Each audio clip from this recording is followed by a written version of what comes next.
සුබ දවසක් වේවා ඔයාලා හැමෝටම. වෙනදා වගේම අපගේ YouTube channel එකට ඔයාලව සාදරයෙන් පිළිගන්නවා.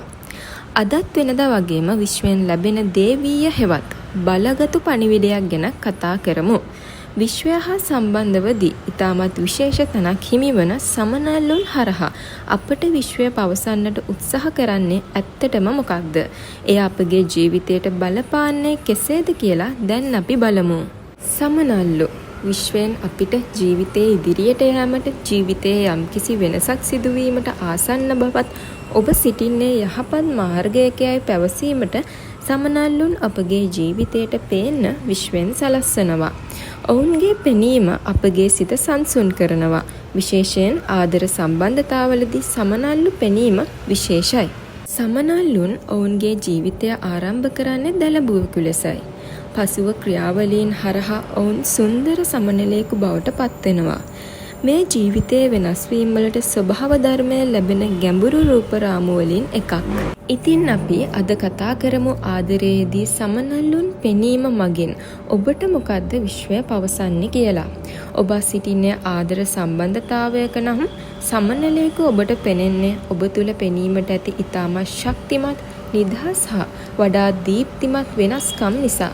එය ඇත්තටම ප්‍රේමණීය බැඳීමක සාරය වෙන්න පුළුවන්. ඒ නිසා සම්බන්ධතාවයක් තුලදී සමනල්ලුන් දකින විට එය බොහෝ විට ලස්සන දෙයක් ඔබගේ ජීවිතයේ දිගහැරෙන බවට අදහස් කරනවා. ආසියානු ජනප්‍රවාදවලට අනුව සමනල්ලු දෙදෙනෙකු ඔබ එකවර දකින විට එමගින් සදාකාලික ආදරය, සමගිය සහ විවාහ ජීවිතයේ ඇති සතුට සංකේතවත් කරනවා. ඔබේ නිවස ඇතුළත සමනලයෙකු පියාඹන්නේ නම් එහි අදහස ඔබට ආදරය කරන කෙනෙකු ඔබව බැලීමට පැමිණෙන බවයි. එහෙමත් නැත්නම් ඔබ ආදරය කරන කෙනෙකු ඈත සිට ඔබ දිහා බලාගෙන ඇති බවයි. ඉතින් ආදර සම්බන්ධතාවය සහ කාලයේ ඉක්මවා යන ආත්මයන් එක්වන බවට සමනල්ලු හොඳම සංකේතයක්. අපි ආදරය කරන අයෙකු සමග සම්බන්ධ වන විට අපිට සමනලුන් පේන්න ගන්නවා. සමනල්ලු ආදරය සහ වෙනස පිළිඹු කරනවා. ඉතින් ඔබ සමනලයෙකු දුටු විට එමගින් ඔබට ඔවුන් පවසන දේ සිහිගන්වන්න. ඔයාගේ ආදරය වර්ධනය වීමට ඉඩ දෙන්න. ආදරයේ සිටින සමනල්ලුන් අපට පවසන්නේ ආදරයේදී ලස්සන වැදගත් නොවන බවයි. අපි අපිටම වෙනස් වීමට ඉඩ දෙන විට සැහැල්ලුභාවය සහ ගැඹුර යන දෙකටම ගරු කරන විට එඩිතර වන විට අපට අලුත් භාවයක් දැනෙනවා.